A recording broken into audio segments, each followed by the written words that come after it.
तो संसार में जिस पृथ्वी पर ये मानव जाति निवास करती है, उसे अपने जीवन को सफलतम प्रयास के द्वारा अपनी सफलता की ओर जाने की आवश्यकता है। इसलिए ओम नाम का उच्चारण ही सर्वोपरि एक ऐसी सक्षम ऊर्जा है जो कोई भी दुनिया का कार्यारंभ करने से पहले ये नाम शब्द हमें गतिशील रखता हुआ हमारे कार्य में सफल करने में सक्षम है। इसलिए इसका उच्चारण सर्वप्रथम हमें कोई भी कार्य करना हो, चाहे वो भौतिक स्तर पर हो, चाहे वो मानसिक स्तर पर हो, चाहे वो आध्यात्मिक स्तर पर हो, और फिर चाहे वो उससे आगे निर्लेप अवस्था में हमने अपने आप को जानकर स्थापित करने की बात। उसका कारण क्या है? ओम का उच्चारण क्यों सर्वप्रथम करना चाहिए? मैंने पहले भी बताया, आज फिर उसको मैं दोबारा बता रहा हूँ कि ये जो धरती है ये ओम की ध्वनि से गूंजती है। इसलिए इस धरती पर हर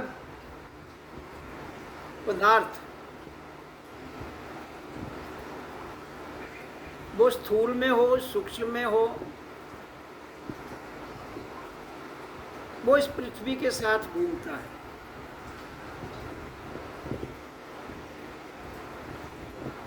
तो पृथ्वी जब वो ओम के द्वारा घूमती है तो हमारा सोलर सिस्टम भी पूरा ओम पर ही आधारित है, इसी की ध्वनि में गूंजता है और घूमता है।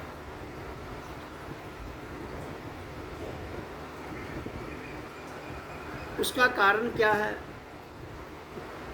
कि पृथ्वी और सूरज का डायरेक्ट लिंक है। जब इस धरती की रचना हुई, जब भी हुई, तो सूर्य से एक आवाज़ आई जो ओम की ध्वनि जैसी साउंड है, और उसी को ओम कहा गया है। उसी के द्वारा पृथ्वी जो थी वो सूर्य से लागू हुई थी और पृथ्वी का निर्माण हो गया। और फिर उसके बाद सूर्य से 24 आवर ओम की ध्वनि निकल रही है। इसलिए इस सौरमंडल का जो बैलेंस है, ब्रह्मांड का जिसमें हम रहते हैं पृथ्वी पर, वो बैलेंस रहता है।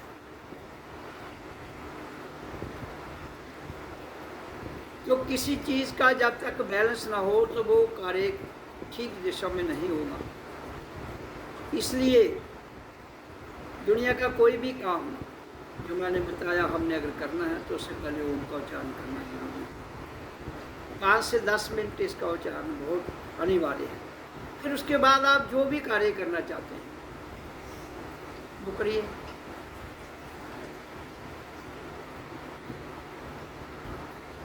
तो इसी तरह से जब ओम से सूरज की ध्वनि 24 घंटे निरंतर आ रही है और इस पृथ्वी को, इस ब्रह्मांड को चला रही है, आपके जितने भी काल्पनिक भगवान हैं वो सब इसी में घूमते हैं। जहाँ तक कि काल भी इसी में घूमता है, स्पेस भी इसी में घूमती है, टाइम एंड स्पेस इसी में घूमता है।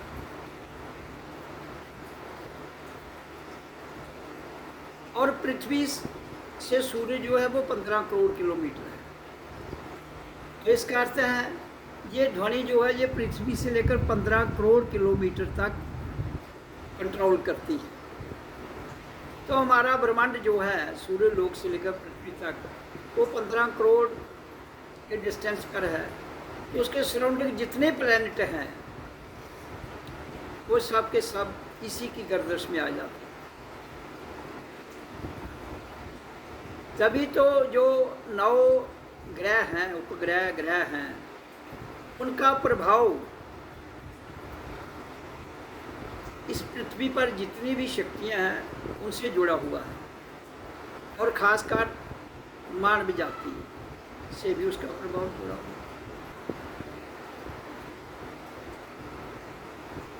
तो जब तक हम टाइम एंड स्पेस के बॉर्डर पर, जहाँ से ओम की ध्वनि खत्म होती है, और टाइम एंड स्पेस का बॉर्डर क्या है? सूर्य लोक। जीव आत्मा की बात कर रहा हूँ। जीव आत्मा के लिए सूरज जो है वो बॉर्डर है, एंट्री का बॉर्डर भी है और बाहर जाने का भी, जीव आत्मा के लिए। इसलिए हम जहाँ धरती पर आए हैं, शरीर तो धरती के 5 तत्वों से बना है, लेकिन जीव आत्मा तो 5 तत्वों से नहीं बनी है। जीव सूक्ष्म है, आत्मा चेतन है। और जो हमारा स्थूल शरीर है, जो गतिशील होता है, 5 तत्व हमारे शरीर के गतिशील होते हैं, तो ओम की ध्वनि से होते हैं और प्राण बाजू से।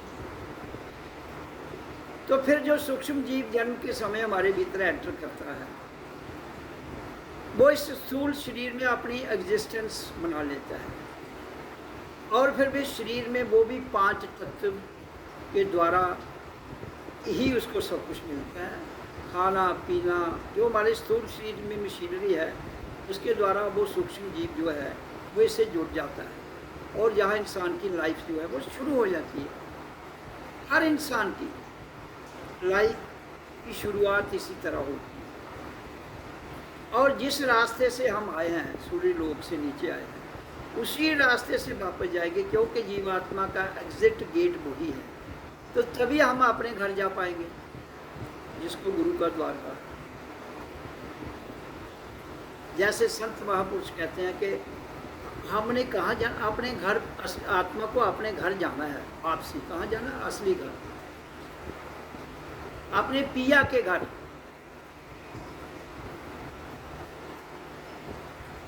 तो संसार में पिया का घर तो पति पत्नी बताया जाता है, लेकिन नहीं, सत्संग में पिया का घर है परमात्मा का द्वार, गुरु का द्वार, वहाँ वापस है जहाँ से हम आए हैं, परम धाम से।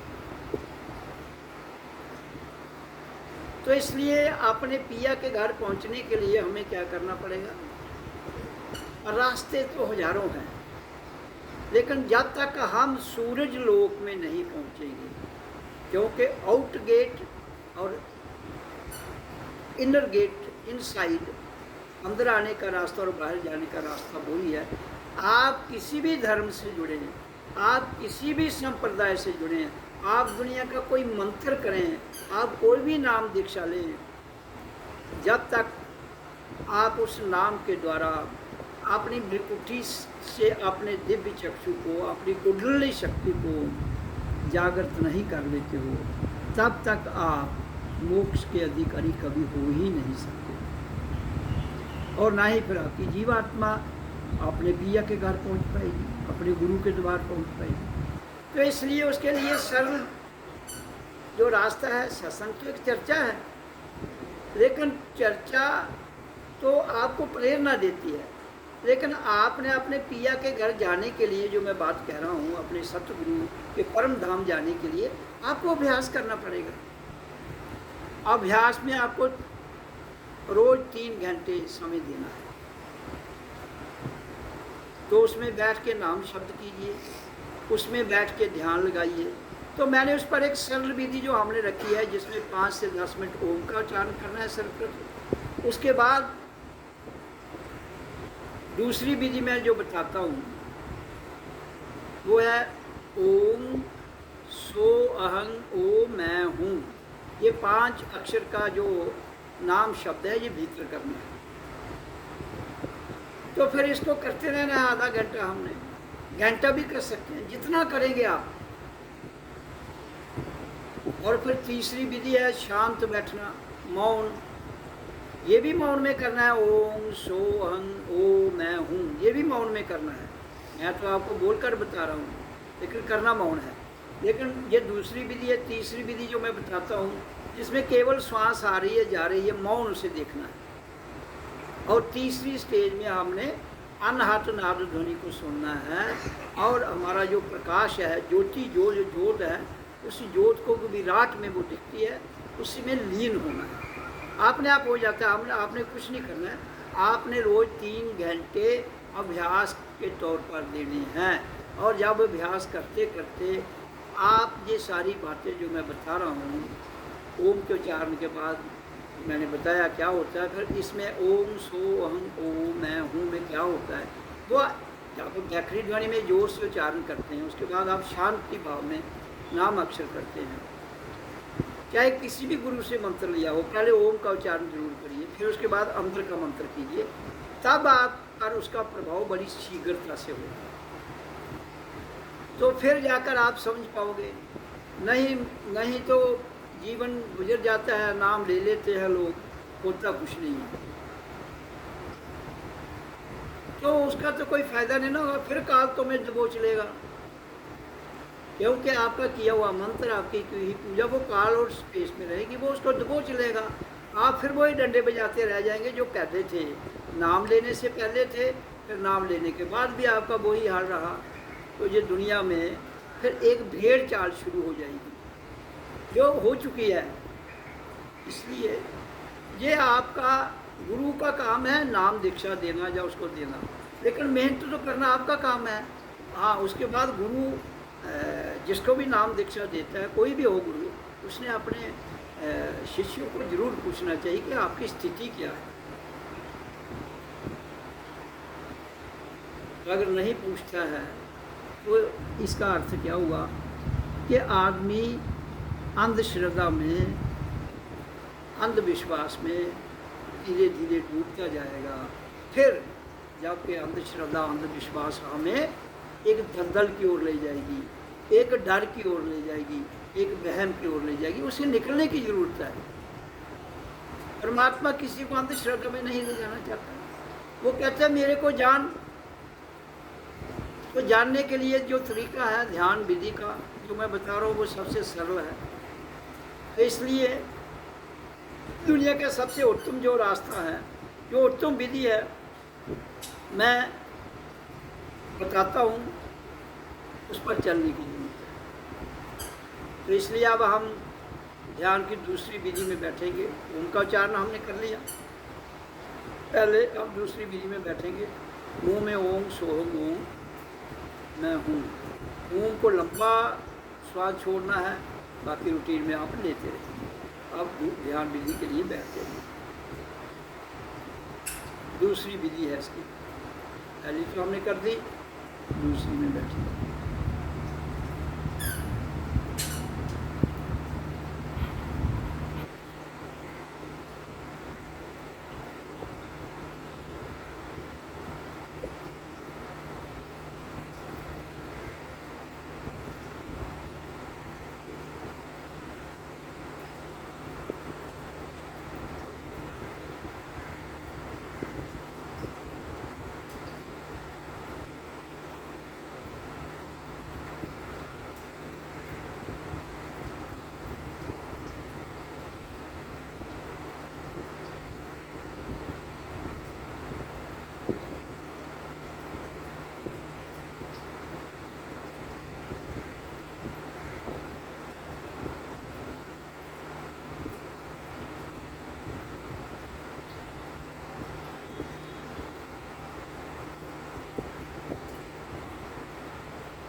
अभ्यास किया गया।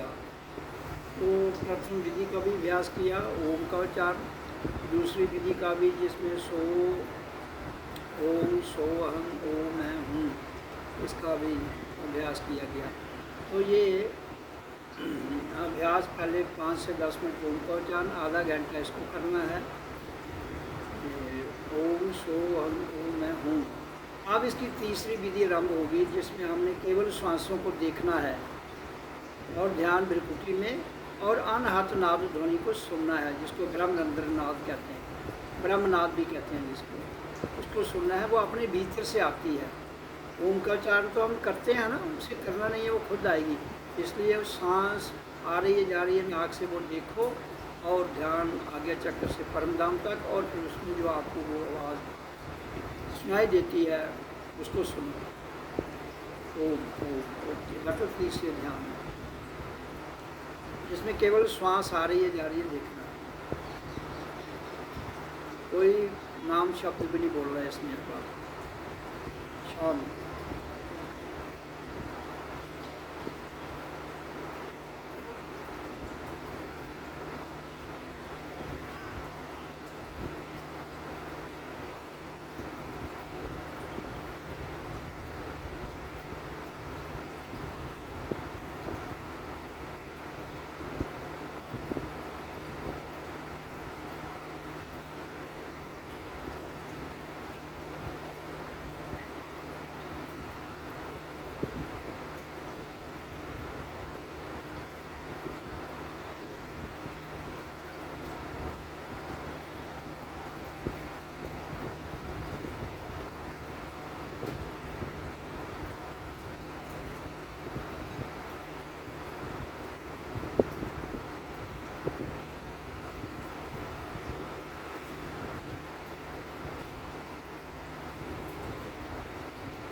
तो ध्यान विधि का 1 घंटे का जो अभ्यास है वो क्रिया योग के आधार पर संपन्न होता है, पूरा हो जाता है। तो इसी तरह से हमने ध्यान के क्रिया योग में जो 3 पद्धतियाँ, 3 विधियाँ, 3 तरीके बताए जाते हैं, इन्हीं को करना है। पहले चरण में ओम का उच्चारण आ जाता है, फिर उसके बाद आधा घंटा ओम सो अहम ओम मैं हूँ, फिर तीसरा आधा घंटा आ जाता है शांत। और जब हमने ये कंप्लीट कर लेना फिर भी हम ओम का उच्चारण ही करना है, शुरू में भी और अंत में भी, ताकि हम अपनी लय भक्त जो योग क्रिया है उसको पूर्ण करें। तो पहली ओम के उच्चारण के विषय में मैंने आपके समक्ष चर्चा की। अब मैं दूसरी ओम सो अहम ओम मैं हूँ में क्या इसकी महत्ता है, तो उच्चारण ने आपके सिस्टम को कंट्रोल में लाना है। जब हम बैठते हैं उच्चारण करते हैं तो वो हमारा सिस्टम जो बिखर चुका है इंसान का, मन बुद्धि इंद्रियाँ, जो अभ्यासी लोग हैं जिन्होंने इसको पूर्ण कर लिया उनका तो नहीं बिखरेगा, लेकिन जो अभी अभ्यास में है उनका बिखर जाता है। फिर उनको उच्चारण के द्वारा कंट्रोल हो जाता है। ओम सोहम ओम के द्वारा भीतर से एक मंथन होता है, जिससे क्लैरिटी आती है, शुद्धता होती है, और फिर उसी शुद्धता के आधार पर हमारी जो ऊर्जा है वो भ्रिकुटी के ऊपर चली जाती है, जहाँ कुंडली शक्ति है वो जागृत हो जाती है। और फिर हमारे भीतर से एक प्रकाश की ज्योत भी प्रकट होती है, और प्रकाश की ज्योत प्रकट होते ही हमारे भीतर से एक रूपांतर होना शुरू हो जाता है कि हम संसार में जो कुछ आज तक देख रहे थे, जो अनुभव कर रहे थे, जो जान रहे थे, और ये जो अब जाना जा रहा है उससे बिल्कुल अलग है। तो ये इसमें हमारा रूपांतर जब होता है, मूलाधार से ऊपर ऊर्जा आती है, तो ये रूपांतर होते होते भ्रिकुटी में हमें समझाना शुरू हो जाता है। तो दूसरी विधि में इन चीज़ों का ज्ञान होता है। और तीसरी विधि जिसकी मैं चर्चा कर रहा हूँ, केवल श्वास को देखना आ रहा है, जा रहा है, और ध्यान आज्ञा चक्र के ऊपर, और ब्रह्मनाद को सुनना है। तो जब आप ब्रह्मनाद को सुनते हैं तीसरी स्टेज में, और जो गुरु की ज्योत है वो को देखते हैं, तो एक को अनहद ब्रह्मनाद को सुनते हैं और गुरु की ज्योत को देखते हैं। जब हम दोनों को देखते हैं तो गुरु की ब्रह्मनाद जो हमें सुनाई देती है उसमें हमारा अपना आप लीन हो जाता है, हमारा जो स्पेस है वो लीन हो जाएगी। और फिर जब ज्योत है उसमें काल लीन हो जाता है, कि फिर समय और स्थान दोनों लीन होते हुए जो हमारे शरीर की व्यवस्था है, स्थूल की यहाँ टाइम और सूक्ष्म की भी, स्थूल सूक्ष्म कारण तीनों की जो अवस्था है वो टाइम एंड स्पेस में है। तो धीरे धीरे वो टाइम एंड स्पेस से रूपांतर होती हुई महाकारण शरीर में चली जाती है, फिर वहाँ से निर्लेप अवस्था में चली जाती है। तो वो सारी अनुभूतियाँ हमें प्रैक्टिकली होती हैं। फिर जब हम तीसरी स्टेज में होते हैं, जब ये गुरु की ज्योत प्रकट होती है और ब्रह्मनाद की ध्वनि सुनाई देती है, हमें भीतर से एक शांति, एक शीतलता, एक ठहराव महसूस होता है। और फिर गुरु का ज्ञान भी हमें अंदर से प्राप्त होता है, जो हमें ये जानकारी देता है कि आज तक जो संसार है वो क्या है और गुरु का ज्ञान क्या है। तो फिर लगता है कि संसार की जितनी भी प्रथाएं हैं उनके अंदर सत्यता नहीं है, वो गुरु के ज्ञान में सत्यता है। तो फिर हमारा रूपांतर होता है उसमें, फिर उसके द्वारा हम एक मौन में, एक शांत अवस्था में चले जाते हैं, जो उसकी 4th स्टेज है ध्यान की। तो उसमें फिर हमें कुछ भी करने, 4th स्टेज में कुछ भी नहीं करना है, उसके लिए कोई विधि भी नहीं रहती है, कोई अभ्यास नहीं रहता है। तो आप जहाँ जब जैसे बैठोगे अपने आप से जुड़ जाओगे।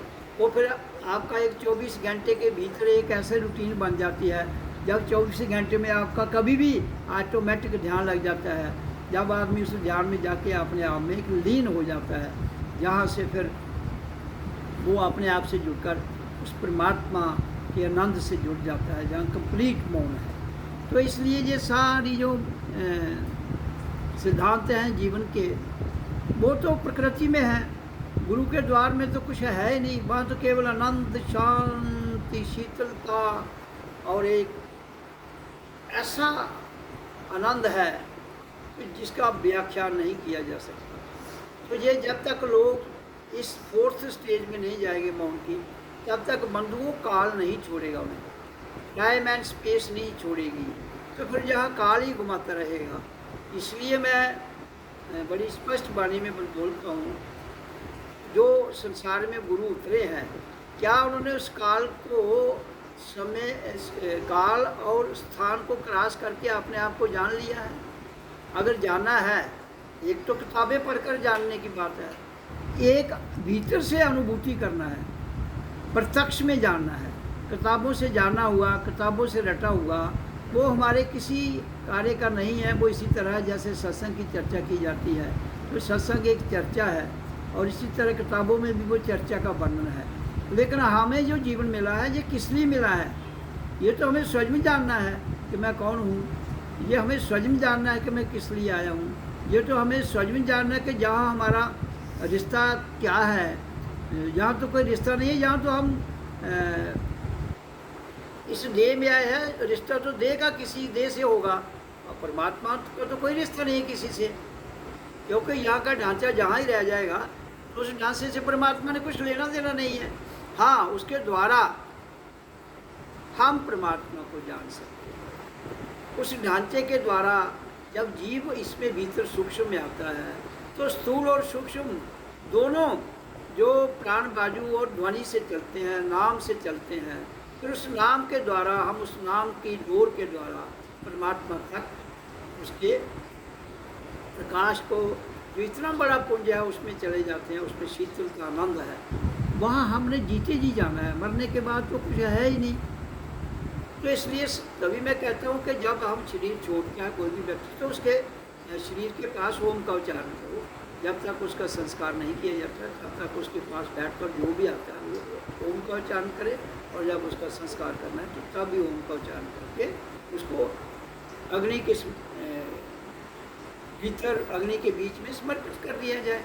तो ज़्यादा ये जितने भी हम जहाँ पर ये रीति रिवाज ड्रामे करते हैं, फिर तभी समझाएगी जब आप तुम स्वयं को जानोगे। नहीं तो आप वही घिसे पिटे रिवाज, वही घिसी पिटी मान्यताएं, वही स्टीरियोटाइप कस्टम में ही अपना जीवन बिता के चले जाओगे। फिर कहते हो हमने गुरु का नाम लिया है, बदलाव तो आपके भीतर कुछ आया ही नहीं। तो गुरु का नाम लेने का अर्थ है कि गुरु की जोत को देखो, जानो, गुरु की जो ब्रह्मनाद है वो भीतर है, उसको सुनो। फिर आपके अंदर रूपांतर क्या आता है, और यहाँ के दंड पखंड को छोड़ो, वो छोड़ ही नहीं रहे हो, तो फिर क्या फ़ायदा है? वो तो हो गया कि एक पाँव किश्ती पर है, एक पाँव आपका दूसरी किश्ती पर है, तो दोनों किश्तियों पर पाँव रख के चलोगे तो कहीं के नहीं रहोगे। जा तो कहता है, गुरु कहता है, जा संसार के हो जाओ, जाओ मेरे हो जाओ। आप फैसला तुम्हारे पर है कि तुम्हें संसार के होके रहना है कि गुरु के होके रहना है। वहाँ पाबंदी कोई नहीं है, लेकिन संसार के होके रहोगे तो ठोकरें खाओगे दर दर की, और गुरु के होके रहोगे, गुरु में लीन हो जाओगे। परमात्मा और गुरु में कोई अंतर नहीं है, उसमें लीन हो जाओगे तो आप ये सब ड्रामे छोड़ दोगे। लेकिन अगर आप छोड़ते नहीं हैं, इसका मतलब आप गुरु के नहीं हुए हो, गुरु को जाना नहीं है। गुरु का अर्थ कोई व्यक्ति नहीं है, गुरु कोई व्यक्ति नहीं है। देहधारी गुरु का जो शरीर है, वो तो शरीर तो आपका भी है, लेकिन गुरु के अंदर जो ज्ञान है, गुरु के अंदर जो जोत है, गुरु के अंदर जो ब्रह्मनाद है, वो आपके अंदर भी है। उस ब्रह्मनाद को सुनना है, उस जोत को देखना है, और उस जोत में एक ऐसा अद्वितीय ज्ञान है जिसको जानना है। तब जाकर अद्वैत से निकलोगे, तब जाकर तुम भेदभाव से निकलोगे, तब जाकर तुम तेर मेर से निकलोगे, और फिर ये जो पदार्थ माया है, तब इसको समझ पाओगे कि ये कोई हमारा लक्ष्य नहीं है, ये तो हमारी ज़रूरत है किसकी, शरीर की। तो फिर आप इतना बड़ा जाल ढूंढने का प्रयास नहीं करोगे। ये नाम लेना मुश्किल काम नहीं है, लेकिन उस पर चल के अपने आप को जानना एक बहुत बड़ा तप है, एक बहुत बड़ा साधना है। उस साधना को करने के लिए हमें रोज़ 3-4 घंटे समय देने की ज़रूरत है। वो दो 24 घंटे हैं दिन रात में, दो। आप एक दूसरे की निंदा, स्तुति, क्रिटिसाइज, प्लस माइनस करने में तो अपना समय बता देते हो, घंटा घंटा, 2-2, 3-3 घंटे, वो ऐसा है, वो कैसा है, वो कैसा है। फिर तुमने क्या कैसा वैसा पैसे से क्या लेना है? उससे तो कुछ मसला हल नहीं होगा। आपने आपको शांत रखिए। हाँ, संसार की जो नशे हैं उनसे बचो। तो ये परमात्मा का नशा है, नाम का नशा है, वो लो। नाम कुमारी नानका चढ़ी रहे दिन रात। तो जो संत महापुरुषों ने बातें कही हैं, उन्होंने अपना जीवन देने के बाद उसकी बात कही है, तो उस पर चलिए। खाली उसको बोझा लेकर गुरु दीक्षा लेनी, तो उसको तो उठा के घूमते रहे और बदलाव कोई आया नहीं, तो कहो हम भी गुरु के हो गए, ऐसा नहीं होता। इसलिए इसके लिए रातें देनी पड़ती है, जिसके लिए रात के 2 बजे से लेकर सुबह के 6 बजे तक 4 घंटे बैठना पड़ता है। 4 घंटे रोज बैठो, तब जाकर जो तुम्हारा सिस्टम मुझे इस दुनिया का दिखता है, तभी जाकर अगर इनका मसला हल हो जाए तो बहुत बड़ी बात है। तो 4 घंटे आप बैठते नहीं होगा। एक दूसरे बुदखोइयाँ करने वास्ते तो ही 4 घंटे लाई सकते हो, लेकिन गुरु को जानने के लिए, अपने भीतर से अपने आप को जानने के लिए 4 घंटे नींद नहीं छोड़ती आपको। तो बातों के लिए पूरी रात बातें करते रहेंगे लोग, पूरी रात कथा करते रहेंगे तो नींद नहीं आएगी, लेकिन गुरु के ध्यान में बैठने के लिए उनको एकदम नींद आ जाती है। अब विचार भी इधर के उधर घूमना शुरू हो जाते हैं, ऐसे इनको विचार भी कोई नहीं। इसका अर्थ क्या है कि इनके अंदर इस थैले में इतना माल भरा हुआ है, वो खाली करने से भी खाली नहीं हो रहा है, और बढ़ते जाते हो, खाली करते हो और बढ़ते जाते हो, तो फिर उसका फ़ायदा तो कुछ होगा नहीं। हाँ, ये जरूर कहोगे हाँ हमने गुरु का नाम लिया है, तो उसको कहने से कोई दुनिया में मशहूरी करने थोड़े आ जाए तो हमने गुरु का नाम लिया है या नहीं लिया है। ये तो तुम्हारा इंडिविजुअल विषय है, खुद को जानना। अगर नहीं जानोगे तो यहाँ के सिस्टम, माया का सिस्टम, ये तो बहुत बड़ा जाल है, ये तो बहुत बड़ी ठगनी है माया। इसी पर तो झगड़े हैं सारे दुनिया के। भाई भाई का झगड़ा माया पर, मियाँ बीबी का झगड़ा माया पर, बहन बहन का झगड़ा माया पर, समाज का दोस्त मित्र का झगड़ा माया पर है। तो यहाँ झगड़े ही माया के कारण हैं सारे। तो जब इतना जानते हुए भी तुम उस माया से निकलकर स्वयं को नहीं जान पा रहे हो, तो इसका मतलब क्या हुआ? कुछ भी नहीं। मंदिर खोल दिए, गुरुद्वारे खोल दिए, गुरु बना लिए, क्या होगा उससे? मस्जिदें बना दी, बड़े बड़े हॉल, बड़े बड़े आडम्बर रच दिए। भाई आपके पास बहुत बड़ा मंदिर है, ये शरीर रूपी मंदिर में बीच में जाइए, इसमें गुरु बैठा हुआ है, तभी तो ये चल रहा है। तो इसके भीतर जो गुरु है वो बैठा कहाँ है? वो यहाँ पर, इसके नीचे अच्छा ही नहीं है वो, कभी नहीं। हाँ, अब आपको मिलना है तो इधर जाना पड़ेगा। तो जहाँ ऊपर जाने के लिए आपको अपनी सारी जो मशीनरी है आपके भीतर, उसको शांत करना पड़ेगा मेडिटेशन के द्वारा। अपनी जो चर्चा है उसको शांत करना पड़ेगा, अपने श्वासों को नियंत्रण करना पड़ेगा, अपनी ध्वनि को साधना पड़ेगा। तो उससे तभी संभव होगा जब तुम 2-2 घंटे, 3-3 घंटे बैठोगे, और जो संसार का जितना भी माया जाल है वो धीरे धीरे कटेगा, फिर आगे बढ़ोगे। तो इसलिए जीवन तो इसलिए मिला है, बाकी संसार चल रहा है, पहले भी चल रहा था, आज भी चल रहा है, आगे भी चलता रहेगा। लेकिन संसार का चलना जो है, जिस हिसाब से चल रहा है उस हिसाब से नहीं चलना चाहिए, ये गड़बड़ हिसाब से चल रहा है। जो मुझे दिखता है ये बिल्कुल गड़बड़ हिसाब से चल रहा है। या तो लूट खसूट, यहाँ पर भ्रष्टाचार, करप्शन इतना तेज में है, तो कैसे ये परमात्मा के सिस्टम को जान पाएंगे? फिर देख, परमात्मा के अंदर तो निर्लेप है, वो उसके अंदर तो कोई मैल है ही नहीं। परमात्मा है क्या? ज्योत, उसके अंदर कोई मैल नहीं है।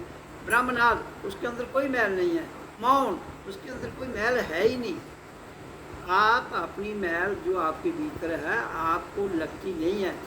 क्यों? कि आप मैल के ऊपर बैठ गए हो, तो कैसे दिखेगी? आप मैल से हटो फिर दिखती है ना। मैं और मेरा शरीर दो अलग हैं, आत्मा और शरीर दो अलग बातें हैं। तो इस शरीर के द्वारा जो हमें भीतर से अनुभूति होती है, उसके द्वारा हम इस शरीर से, सूक्ष्म शरीर हमसे अलग होता है, उसे देख सकते हैं।